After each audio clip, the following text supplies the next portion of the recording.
भाऊ होय का करताची येते मला कटीत का करू का नाराज जाऊ ना पुराज काऊन आता काल माझं लग्न होता का हो नवरदेव म्हणून मी तिकडे पोहोचलो आपला तुमसर जो तो एमपी एमपी बॉर्डर वर हो ती नदी जो गाव हो, नसेल का हो. ते ती पोहोचलो ह्या गाववाल्यासाठी 5 ट्रॅक्टर केलो काय वराळ म्हणून ते येतील म्हणून बरोबर भैया एक लोक त्या ट्रॅक्टर बसून नाही आलं का अरे. फक्त ड्रायव्हरच आलं ना खाली ट्रॅक्टर पाठवला सांग माझ्या बा. यायचा शोभला का नाही, नाही. जायच्या घरी नाही का मी वेळात वेळ काढून लग्नाला गेलो दादा हो. हे एकही लोक तिथे लग्नाला आलं अरे. ते लहान चिंटे पिंटे धरून मग लग्न लावलं ना मग मी दिमाग लावलो मला हे ट्रॅक्टर खालीच वाटव का गावी असं यायला 500-500 रुपये भाडा देवाच देवाच लागत लागत. जवळच नदी घाट होता ट्रॅक्टर मध्ये नाही का रेती भरा लावलो आणि मग याला गावाकडे पाठवलं म्हणला गावामध्ये विकून टाकेल बरोबर. बाई हा लाकडी पर्यंत नाही तर त्या पुल्याखाली त्या पोलीस वाले नाही का चालन फाडला का त्याच्यावर पुरं 5 लाख रुपये त्याच्यावर बसवला आणि ते पैसे भरलो कोण मी एकटा होमा भायला पैसे भरलं आणि ते बाबा आता भाऊ मालक तू होतास ना मग मग ह्या गाववाल्याला समजलं नाही का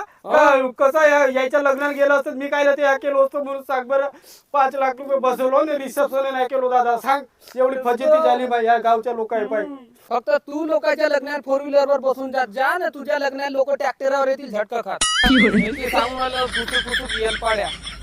4 व्हीलर करायला पाहिजे होती चांगली